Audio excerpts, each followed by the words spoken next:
Hello students, आज हम करने जा रहे हैं क्लास 9th का chapter 7 that is diversity in living organisms और उसे हिंदी में नाम क्या देते हैं, जीवों में विविधता। विविधता शब्द जो है उसको हम कई रूपों में अपनी डेली लाइफ में यूज करते हैं। जैसे उसके लिए शब्द यूज किया जाता है भिन्नता, असमानता, अंतर, डिफरेंसेस। मीनिंग क्या है कि एक जीव दूसरे जीव के जैसा दिखाई नहीं देता। यदि हम अपने चारों तरफ पृथ्वी के ऊपर ही देखते हैं तो हमारे पास कहीं पर वृक्ष हैं, तो कहीं पर ह्यूमन बीइंग हैं, कहीं पर जानवर हैं, तो ये सभी एक दूसरे से डिफरेंट हैं। इवन वृक्ष जो होते हैं वो भी आपस में एक जैसे नहीं है, वो भी एक दूसरे से भिन्न होते हैं। जल में रहने वाले जीव एक दूसरे से भिन्न हैं। आकाश में उड़ने वाले जीव क्या एक जैसे होते हैं? नहीं, वो भी एक दूसरे से भिन्न होते हैं, उनके भी अलग अलग नाम होते हैं। इसी तरह से पृथ्वी के ऊपर रेंगने वाले जीव, दीवारों के ऊपर चढ़ने वाले जीव, तो हमारी पृथ्वी के ऊपर ऑल अराउंड बहुत ही तरह के असंख्य जीव प्रेजेंट हैं। कोई भी दो जीव एक दूसरे से अगर हम कहें 100% मैच करते हैं तो आपको ऐसा देखने में बिल्कुल नहीं मिलेगा। मीन्स हर एक जीव बिल्कुल यूनिक है, उसके जैसा दुनिया में और कोई जीव बिल्कुल 100% नहीं होता। तो यहाँ पर अगर हम, जैसे कि आपको डायग्राम में दिखाया गया है, अपने और अपने दोस्त की कंपैरिजन करें, तुलना करें, तो हम देखेंगे कि हमारी हाइट और किसी दूसरे पर्सन की हाइट एक जैसी है? नहीं, उनकी हाइट में डिफरेंस है। उनकी नाक की शेप में, उनके आंख के कलर में, उनके हथेली के साइज में, हर एक पॉइंट ऑफ व्यू से अगर आप चेक करते हो तो आपको कुछ ना कुछ डिफरेंसेस मिलेंगी। मीन्स कोई भी दो ह्यूमन बीइंग एक जैसे आपको नहीं मिलेंगे। इसी तरह से यदि हम अपना कंपैरिजन मंकी से, मीन्स बंदर से करते हैं, तो हम क्या कहेंगे कि हम और हमारे दोस्त में तो काफी समानता है, लेकिन बंदरों के कंपैरिजन हम बहुत डिफरेंट है। इसके बाद यदि हम किसी जानवर के ऊपर पहुंच जाते हैं, मान लेते हैं हम अपना कंपैरिजन गाय से करते हैं, तो फिर हमारे माइंड में क्या आता है कि हमारी सिमिलैरिटी, हमारी समानता बंदरों के साथ ज्यादा है और गाय से हम बहुत डिफरेंट है। तो इस तरह से आपको पता चलता है कि वी आर नॉट सिमिलर, हम सभी एक जैसे नहीं हैं, हम में बहुत ही डिफरेंसेस होते हैं। इन्हीं डिफरेंसेस को समझने के लिए लेट्स सपोज हम एक एक्टिविटी करते हैं, एक क्रियाकलाप कर रहे हैं। जैसा कि आपको दिखाया गया है, हमारे पास दो गायें दिखाई गई हैं। फर्स्ट वन इज, जिसे हम कहते हैं Indian guy. Indian guy means देसी गाय जो हमारे देश की है। एंड सेकंड जो आपको रिप्रेजेंट की गई है जर्सी गाय, वो क्या है? हाइब्रिड फॉर्म है। तो सबसे पहले इन पिक्चर्स को देखकर आप माइंड में लेकर आओ कि क्या जो देसी गाय है और जर्सी गाय है ये दोनों एक जैसी हैं? तो फर्स्ट आंसर आपके पास क्या आएगा? नहीं, ये दोनों एक दूसरे से डिफरेंट है ना। सेकंड वन, अगर हम कहें कि जो देसी गाय होती हैं, इंडियन काउज हैं, क्या वो सारी एक जैसी हैं? तो आंसर क्या आएगा? जैसे आपने डेली लाइफ में भी अपने अराउंड देखा होगा कि जो देसी गाय होती हैं वो सारी लगभग एक जैसी होती हैं। आई एम सेइंग अप्रोक्सीमेट और लगभग, मीन्स 100% तो सिमिलर नहीं होता, जैसे मैंने अभी आपको कहा, लेकिन अप्रोक्सीमेट वो सेम होती हैं। थर्ड क्वेश्चन, लेट्स सपोज आपके पास देसी गाय का झुंड है और उसमें कोई एक जर्सी गाय खड़ी है, क्या आप उसको आइडेंटिफाई कर सकते हो, पहचान सकते हो कि यस दिस इज जर्सी गाय और जो रिमेनिंग है वो देसी गाय है? कर सकते हो? यस, बिकॉज आप देख रहे हो पिक्चर में बहुत ही डिफरेंस है इन दोनों में, तो हम इजीली जर्सी गाय को देसी गाय के झुंड में आइडेंटिफाई कर सकते हैं, पहचान सकते हैं। एंड द लास्ट क्वेश्चन जो माइंड में अराइज होता है कि इनमें आइडेंटिफिकेशन का आधार क्या है, किस बेसिस के ऊपर आपने पहचान की, कैसे पता चला कि ये एक देसी गाय है और एक जर्सी गाय है। तो हमारे पास आंसर क्या आएगा, इनकी शारीरिक बनावट, इनकी संरचना। तो ये देखने में जो इनकी लुक है, जो इनकी शारीरिक संरचना है, वह एक दूसरे से बिल्कुल भिन्न है, जिसके कारण हमें इजीली पता चल जाता है कि कौन सी देसी गाय है और कौन सी जर्सी गाय है। तो ये हमारे पास इनमें डिफरेंस का मेन बेसिक पॉइंट होता है, उनकी शारीरिक संरचना। अब हम डिस्कस करने जा रहे हैं कुछ ऐसे एग्जाम्पल जो हमें रिप्रेजेंट करते हैं और last difference between the living organism. Means जो लिविंग ऑर्गेनिज्म है उनमें बहुत ही ज्यादा डिफरेंस होते हैं। ये हमारे पास रिप्रेजेंट करेंगे ऐसे विशिष्ट लक्षणों को जिनको हमने माइंड में रखना है और जिसके बेसिस के ऊपर हमने जीवों को वर्गीकृत करना है। जैसे कि हमारे पास पहली एग्जांपल दी गई है अमीबा तथा नीलबहेल की। तो जो अमीबा होता है, आपने अपनी बुक्स में डायग्राम भी देखे हैं। एक्चुअल लाइफ में इसको देखने के लिए हमें क्या चाहिए, सूक्ष्मदर्शी या आप कह सकते हो माइक्रोस्कोप, बिकॉज इनका जो साइज होता है that is very very very small होता है, इतना छोटा कि माइक्रोस्कोप के बिना यह हमें दिखाई नहीं देता। इसके साइज को मेजर किया जाता है इन द माइक्रोमीटर्स। जबकि नीलबहेल बहुत ही बड़ी है, नॉर्मली आपने पिक्चर्स भी देखी होंगी इसकी या रियल लाइफ में भी इसको देखा होगा। इसका साइज अप्रोक्सीमेट 30 मीटर्स होता है। क्लियर। दूसरी तरफ हमारी एग्जांपल है that is lichen and the redwood पेड़। लाइकन जो होते हैं वो छोटे छोटे धब्बों के रूप में होते हैं, जबकि कैलिफोर्निया का रेडवुड पेड़ जो होता है दैट इज अप्रोक्सीमेट 100 मीटर लंबा होता है। तो इनकी साइज में बहुत ही ज्यादा डिफरेंस होता है। थर्ड हमारे पास एग्जांपल है मच्छर तथा कछुए को कंपेयर किया गया है। मच्छर का जो जीवन काल होता है वह बहुत ही स्मॉल होता है। कितना स्मॉल होता है, यह सिर्फ 2-4 दिनों के लिए ही जीवित रहता है। जबकि जो कछुआ होता है इसकी उम्र, इसकी आयु क्या होती है, दैट इज 300 ईयर्स। यह 300 वर्षों के लिए जीवित रह सकता है। तो इस तरह से आप देख रहे हो कि इनके बीच में बहुत ही डिफरेंस लाई कर रहा है। इनके बीच में जो डिफरेंस का पॉइंट ऑफ व्यू हमने समझा, वेदर वो हम कह रहे हैं एज फैक्टर है या फिर उनकी लेंथ है या फिर उनका साइज है, तो ये हमारे पास क्या होते हैं, विशिष्ट लक्षण। तो बेटा हमारे पास पृथ्वी के ऊपर असंख्य जीव लाई कर रही हैं। यदि हम कहें कि एक एक जीव को लेकर हम उनकी स्टडी करेंगे तो यह बहुत ही टफ है, because we have only 1 chapter या we have a small period of time इनको स्टडी करने के लिए। तो हमारे पास बेस्ट वे क्या है कि हम इनको डिफरेंट वर्गों में, समूहों में वर्गीकृत कर दें।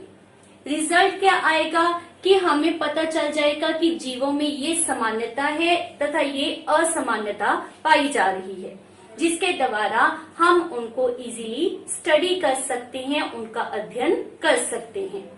तो जीवों को वर्गीकरण करना क्यों आवश्यक होता है? समानताओं के आधार पर विभिन्न वर्गों तथा समूहों का अध्ययन करना बहुत ही सरल हो जाएगा। जैसा कि अभी हमने पढ़ा, कुछ जीवों में जो संरचना होती है वो बहुत सरल होती है, कुछ में बहुत ही जटिल होती है। तो अगर हमने उन्हें विभिन्न वर्गों या विभिन्न समूहों में वर्गीकरण कर लिया तो हम उनका अध्ययन बहुत ही सरल तरीके से कर सकते हैं। जब भी हमने जीवों को वर्गीकरण करना है तो हमने ध्यान देना है कि जीवों में ऐसे कौन से विशिष्ट लक्षण हैं जो उनमें मौलिक अंतर पैदा करते हैं, और उन्हीं विशिष्ट लक्षणों को लेकर हमने जीवों के मुख्य समूह, मुख्य वर्ग बनाने हैं। और जो रिमेनिंग उनके कैरेक्टर होते हैं, जो कम महत्वपूर्ण उनमें गुण होते हैं या उनके कैरेक्टर हैं, उनके आधार पर हम निम्न समूहों में जीवों को वर्गीकृत करेंगे। जीवों के वर्गीकरण के प्रयास प्राचीन काल से ही चल रहे थे। जैसे कि एक यूनानी विचारक अरस्तु ने सबसे पहले जीवों का वर्गीकरण किया था और वर्गीकरण करने का मेन आधार था कि ये जीव किस स्थान पर रहते हैं, दैट इज स्थल पर, जल पर या फिर वायु पर। तो उन्होंने मेन 3 कैटेगरी में सभी जीवों को बांट दिया। पृथ्वी पर रहने वाले जीवों को एक कैटेगरी में रखा गया, जल में रहने वाले जीवों को दूसरी कैटेगरी में, वायु या सिंपली आप कह सकते हो आकाश में उड़ने वाले जीवों को तीसरी कैटेगरी में रखा गया। यह तरीका बहुत ही सरल था, लेकिन अगर हम कहें कि यह तरीका बेस्ट था, बहुत ही अच्छा था, तो यह अच्छा तरीका या बेस्ट वे नहीं था। जैसे कि अगर हम कंपेयर करें स्थल पर रहने वाले जीवों को, मनुष्य, बंदर, गाय, जैसे कि हमने पहले एग्जांपल ली, तो क्या यह सभी एक जैसे हैं? नहीं है।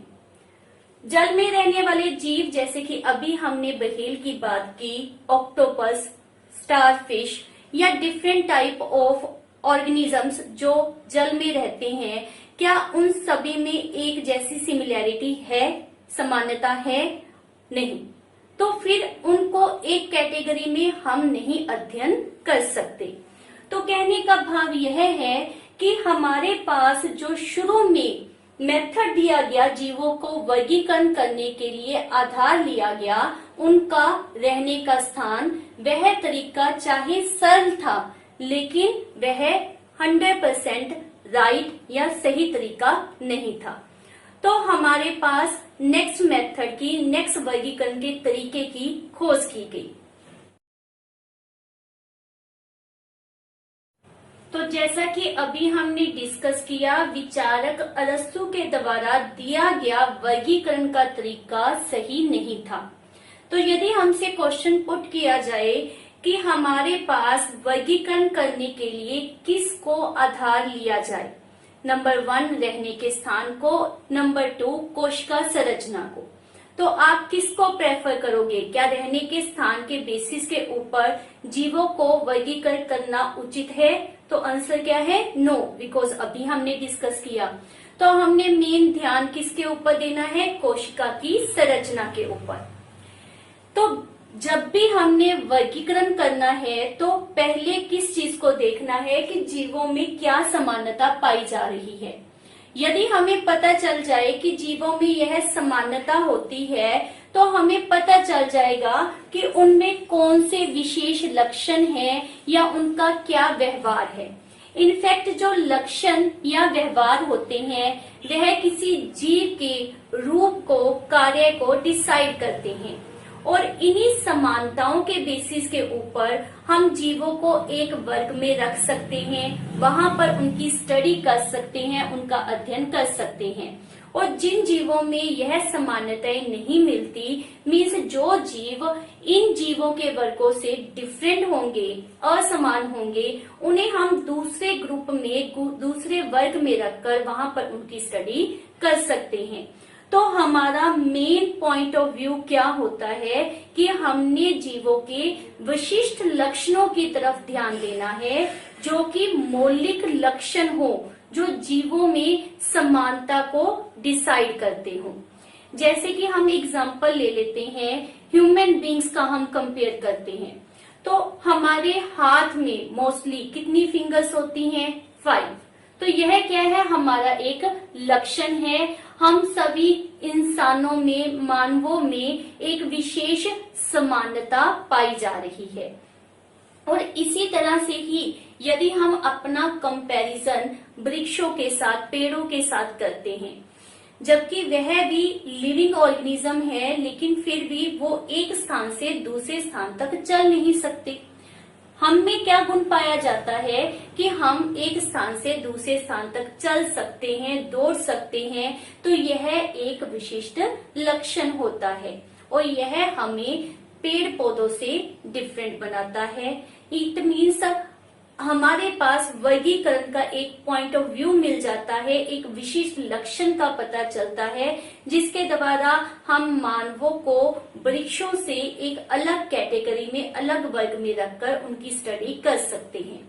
तो हमने मेन ध्यान देना है कि कौन से विशिष्ट महत्वपूर्ण लक्षण हैं, उनको हमने आधार बनाकर जीवों को अलग अलग वर्गों में बांटना है और उनकी स्टडी करनी है।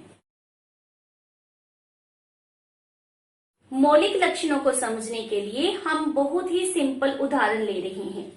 जैसे कि आपके पास डायग्राम में रिप्रेजेंट किया गया है, हम पत्थरों से एक दीवार का निर्माण करते हैं।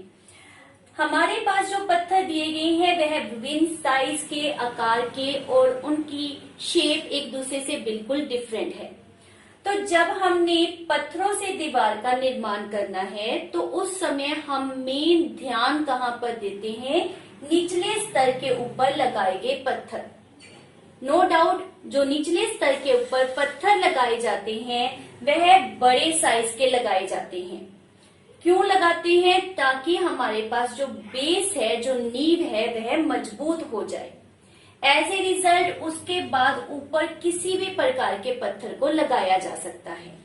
इट मीन्स क्या है कि जो निचले स्तर के पत्थर होते हैं वह डिसाइड करते हैं कि उसके ऊपर किस तरह के पत्थर लगाए जाएंगे, लेकिन जो ऊपर पत्थर लगाए गए हैं वह यह डिसाइड नहीं करते कि निचले स्तर के ऊपर किस तरह के पत्थर लगाने हैं। तो मेन इम्पोर्टेंस क्या है? निचले स्तर पर लगाए गए पत्थर। उसी प्रकार से बेटा जो मौलिक लक्षण या मूल लक्षण होते हैं वह मेन इम्पोर्टेंस रखते हैं। यही डिसाइड करते हैं कि हमने मुख्य वर्ग का निर्धारण किस तरह से करना है। मौलिक लक्षण या मूल लक्षण जीव की किसी भी संरचनात्मक या क्रियात्मक के ऊपर निर्भर नहीं करते कि उसकी संरचना क्या है, उसका कार्य क्या है, उसके ऊपर निर्भर नहीं करते। जबकि इसके बाद जो लक्षण होते हैं वो मौलिक लक्षणों के ऊपर निर्भर करते हैं। अन्य लक्षण फिर डिसाइड करेंगे कि किस तरह से हमने अलग अलग वर्गों का निर्धारण करना है, समूह बनाने हैं और समूह के क्या क्या प्रकार होंगे वो इन लक्षणों के ऊपर निर्भर करेंगे। तो अब हम डिसाइड करते हैं कि हमने कौन से मौलिक लक्षणों को ध्यान में रखना है। केंद्रक वर्गीकरण का एक आधारभूत लक्षण है। वह किस प्रकार? जैसा कि मैं आपको अभी समझा रही हूं, बहुत सी ऐसी कोशिकाएं होती हैं जहां पर केंद्रक तथा कुछ और कोशिकांग झिल्ली से घिरे हुए होते हैं। तो उनकी कोशिकाओं में कोशिकीय कार्य जो होते हैं वह बहुत ही दक्षता पूर्वक होते हैं। जबकि जो कोशिकाओं में केंद्रक या कुछ कोशिकांग झिल्ली रहित होते हैं उनमें कार्य इतनी दक्षता पूर्वक नहीं होता। एज ए रिजल्ट उनकी जैव रासायनिक प्रक्रियाओं में अंतर पाया जाएगा। मीन्स जिनमें झिल्ली है और नहीं है उनमें जैव रासायनिक प्रक्रियाएं आपको भिन्न भिन्न देखने को मिलेंगी। तो इसका असर उनकी कोशिकीय संरचना पर भी पड़ता है। तो केंद्रक के बेसिस के ऊपर आप देख रहे हो कि उनकी कोशिका संरचना में डिफरेंस आ जाता है। एज वेल एज जहां पर झिल्ली युक्त केंद्रक होता है उन कोशिकाओं में बहुकोशिकीय जीव निर्माण की कैपेसिटी होती है, क्योंकि उनमें एक स्पेशलिटी होती है, वो स्पेशल कार्य कर सकते हैं। तो हमारे पास इस सब से रिजल्ट क्या निकलता है कि केंद्रक एक आधारभूत लक्षण होता है। शारीरिक संरचना या बनावट, यह हमारे पास एक आधारभूत लक्षण है जिसके द्वारा हम वर्गीकरण करते हैं। एक कोशिकीय जीव, बहुकोशिकीय जीव, इनकी शारीरिक संरचना हम अगर नॉर्मली देखते हैं तो एक दूसरे से भिन्न होती हैं। एक कोशिकीय जीव जैसे कि अमीबा, तो उसकी जो शारीरिक संरचना है वह बहुत ही सरल आप देखते हो। बहुकोशिकीय जीव जैसे कि मनुष्य को ही ले लें तो हमारे पास उसकी शारीरिक संरचना अमीबा की संरचना से बिल्कुल डिफरेंट होती है। बहुकोशिकीय जीवों में कोशिकाओं के समूह होते हैं और उन कोशिकाओं के समूह का एक स्पेशलाइज्ड फंक्शन होता है। कुछ कोशिकाओं के समूह एक स्पेशल कार्य करते हैं, अन्य कोशिकाओं के समूह कुछ अन्य प्रकार का स्पेशलाइज्ड कार्य करते हैं। तो इस तरह से उनमें श्रम विभाजन किया जाता है। इट मीन्स एक अमीबा की और एक इंसान की, ह्यूमन बीइंग की शारीरिक संरचना एक दूसरे से बिल्कुल डिफरेंट है, जिसके कारण हम उनमें अंतर इजीली कर सकते हैं। इसी प्रकार हम पौधों, जंतुओं में अंतर कर सकते हैं। पौधों के शरीर का विकास इस तरह से हुआ है कि वह सूर्य की एनर्जी को यूज कर सकते हैं, उसके द्वारा भोजन का निर्माण कर सकते हैं। लेकिन जंतुओं में या मानवों में उस तरह से शारीरिक विकास नहीं होता। उनकी शारीरिक संरचना पौधों की शारीरिक संरचना से बिल्कुल डिफरेंट होती है, जिसके कारण वो सिर्फ बाहर से ही फूड या अपना भोजन ऑब्टेन कर सकते हैं। वह अपने भोजन के लिए दूसरों पर निर्भर करेंगे, उनमें सिर्फ भोजन ग्रहण करने की ही कैपेबिलिटी मिलेगी, वो अपने भोजन का निर्माण अपने आप नहीं कर सकेंगे। तो इस तरह से with the help of this लक्षण, शारीरिक संरचना या बनावट के बेसिस के ऊपर हम पौधों तथा जंतुओं को वर्गीकृत कर सकते हैं। तो इसी तरह के लक्षणों के बेसिस के ऊपर हमने जीवों का वर्गीकरण किया है और इन्हीं लक्षणों को आगे ले जाकर हम उपसमूह या फिर बड़े लेवल के ऊपर जो समूहों का विभाजन है वह डिसाइड करते हैं। तो यदि हमारे पास यह प्रश्न पूछा जाता है कि किस आधार के ऊपर हमने पौधों तथा जंतुओं को भिन्न भिन्न वर्गों में रखा है, तो हमारे पास क्या उत्तर आता है कि जो पौधे होते हैं वह भोजन अपने आप बनाते हैं, जबकि जो जंतु होते हैं वह भोजन बाहर से ग्रहण करते हैं। जैव विकास और वर्गीकरण का बहुत गहरा संबंध होता है। जैव विकास की टर्म हमारे पास सबसे पहले चार्ल्स डार्विन के द्वारा सन 1859 ईस्वी में दी गई थी। तो जैव विकास का मीनिंग क्या है? हमारे आसपास जितने भी जीव पाए जाते हैं उनमें दो तरह की प्रवृत्ति होती है। एक इस तरह के जीव होते हैं जिनमें प्राचीन काल से लेकर अब तक कोई ज्यादा परिवर्तन नहीं हुए, मतलब उनकी शारीरिक बनावट जैसे पहले थी, लाखों वर्ष पहले थी, वैसी ही अब है, उनमें कोई परिवर्तन नहीं हुआ। उनको हम आदिम जीव या फिर निमन जीव का भी नाम देते हैं। उनकी संरचना बहुत ही सरल होती है, लेकिन कुछ ऐसे भी जीव हैं जिन्होंने वातावरण के अनुकूल होने के लिए, अपने आप को वातावरण के अकॉर्डिंग डालने के लिए अपने में बहुत से परिवर्तन किए। धीरे धीरे ये परिवर्तनों के कारण उनकी शारीरिक बनावट बिल्कुल बदल गई। ऑब्वियस है, कुछ ऐसे लक्षण थे जिनके द्वारा उनकी बनावट के ऊपर बहुत ही ज्यादा चेंजेस या परिवर्तन देखने को मिले।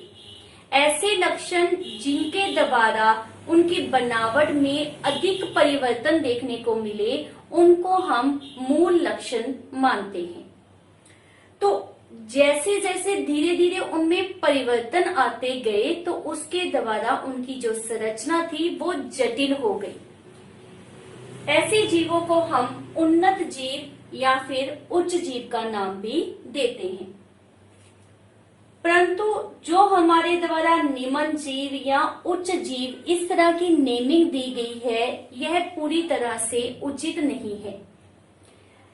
इसकी जगह पर हम इन्हें सरल तथा जटिल जीवों में वर्गीकृत करते हैं, क्योंकि जिनमें कोई परिवर्तन नहीं हुआ उनकी संरचना सरल है, और जिनमें परिवर्तन हुए, बनावट बदल गई, उनकी संरचना आज जब हम देखते हैं तो बहुत जटिल है। तो वर्गीकरण का सही तरीका क्या है? सरल तथा जटिल, इस तरह से जीवों को वर्गीकरण करना है। ये नाम निम्न या उच्च जीव, यह पूरी तरह से सही कैटेगरीज नहीं है। चार्ल्स डार्विन के द्वारा जो पुस्तक लिखी गई थी जिसमें उन्होंने जैव विकास के बारे में बताया, उस पुस्तक का नाम था द ओरिजिन ऑफ स्पीशीज। अब आपको पता चला कि जैव विकास का मीनिंग क्या है। वे सभी परिवर्तन जिसके कारण जीवों की शारीरिक बनावट चेंज हुई, चाहे यह परिवर्तन धीरे धीरे होते हैं, इसमें लाखों वर्ष लग जाते हैं, लेकिन बिकॉज ऑफ दीज परिवर्तन, दीज चेंजेस, वो अपने आप को वातावरण के अनुसार ढाल सकते हैं, अपने आप को वातावरण के प्रति अनुकूलित कर सकते हैं। तो this is all about my today's topic, जिसमें हमने समझा कि वर्गीकरण क्या होता है, जैव विकास क्या है, इन दोनों का आपस में क्या संबंध होता है, किस तरह से कुछ लक्षण मूल लक्षण होते हैं और कुछ लक्षण इन मूल लक्षणों के ऊपर डिपेंड करते हैं। तो अब आपने एनसीईआरटी के क्वेश्चंस को अच्छी तरह से अटेम्प्ट करना है। Thank you for watching my video.